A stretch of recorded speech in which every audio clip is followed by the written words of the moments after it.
Assalamualaikum warahmatullahi wabarakatuh. Abah Palak adalah seorang ulama karismatik yang lahir di Banten pada tahun 1842 Masehi, tepatnya di Pondok Pesantren Sabi, Desa Purbasari, Kabupaten Pandeglang, Banten.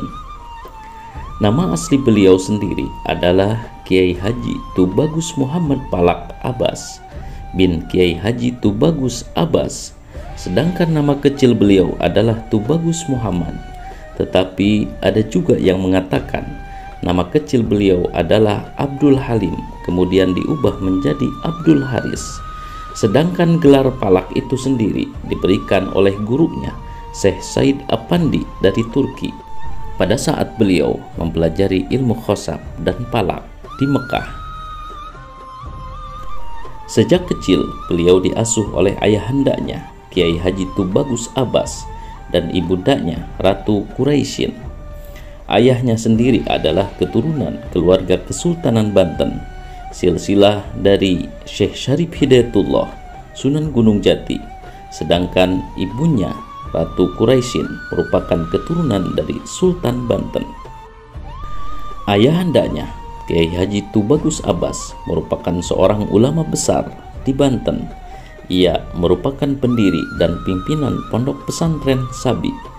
Dari beliaulah pertama kali Abah Palak mendapat pendidikan dalam bidang baca tulis Al-Quran, sufi, dan terutama pemantapan akidah Islam. Saking cintanya pada ilmu agama, beliau sampai pernah mengembara di usia yang sangat muda, yaitu 15 tahun. Ia berguru pada ulama Banten dan Cirebon untuk menuntut dan memperdalam ilmunya.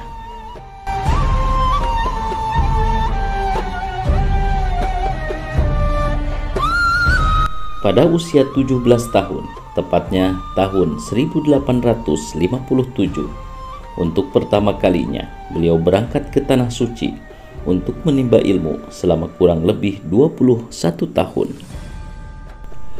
Beberapa bidang keilmuan yang beliau pelajari dan perdalam hingga ke Timur Tengah, antara lain ilmu tafsir Al-Quran dari Syekh Nawawi Al-Bantani dan Syekh Mansur Al-Madani, ilmu hadis dari Said Amin Qutbi, ilmu tasawuf dari Said Abdullah Jawawi, ilmu palak dari Syekh Afandi Turki, ilmu fikih dari Said Ahmad Habsi, Said Barum, Syekh Abu Yazid dan Syekh Nawawi Al-Palimbani, ilmu hikmah dari Syekh Umar Bajanet Mekah, Syekh Abdul Karim dan Syekh Ahmad Jaha Banten, dan beberapa ulama besar lainnya, antara lain Syekh Ali Jabra, Syekh Abdul Patah Al-Yamani, Syekh Abdul Raub Al-Yamani, Said Yahya Al-Yamani, Syekh Jaini Dahlan Mekah, dan ulama-ulama besar dari Banten, di antaranya Syekh Salman, Syekh Soleh Sonding,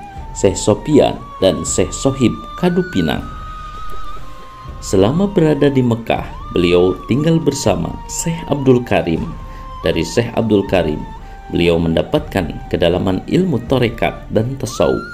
Bahkan oleh Syekh Abdul Karim yang dikenal sebagai seorang wali agung dan ulama besar dari tanah Banten yang menetap di Mekah itu, Abah Palak dibaiat hingga mendapat kepercayaan sebagai mursyid guru besar Thariqah Qadariyah wa Naqsabandiyah.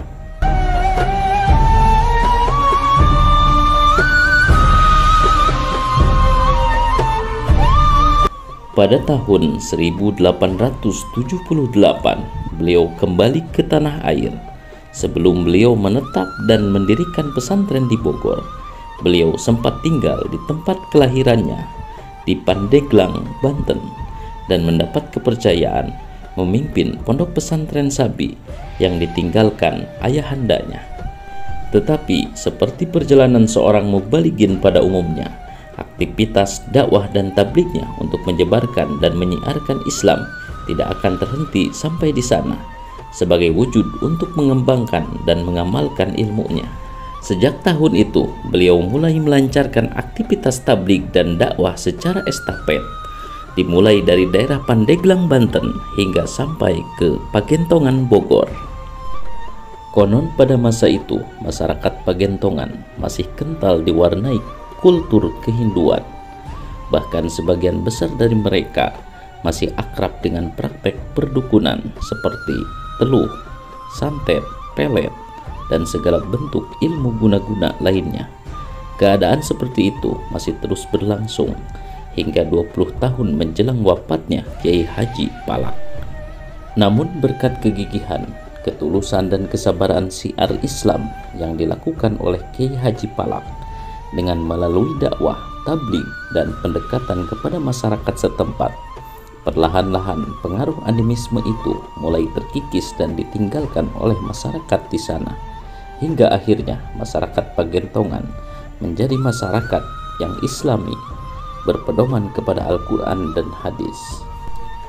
Di Pagentongan pula lah beliau kemudian mempersunting seorang istri yang bernama Siti Fatimah. Dari Siti Fatimah, beliau dikaruniai seorang putra yang bernama Tubagus Muhammad Thohir atau yang lebih dikenal dengan Bapak Aceng. Dari Tubagus Muhammad Thohir lahirlah beberapa orang cucu dan buyut yang sekarang beberapa di antaranya mengabdi di pesantren Al-Palak dan sekitarnya. Abah Palak bermukim di Pagentongan hingga akhir hayatnya. Wallahu a'lam.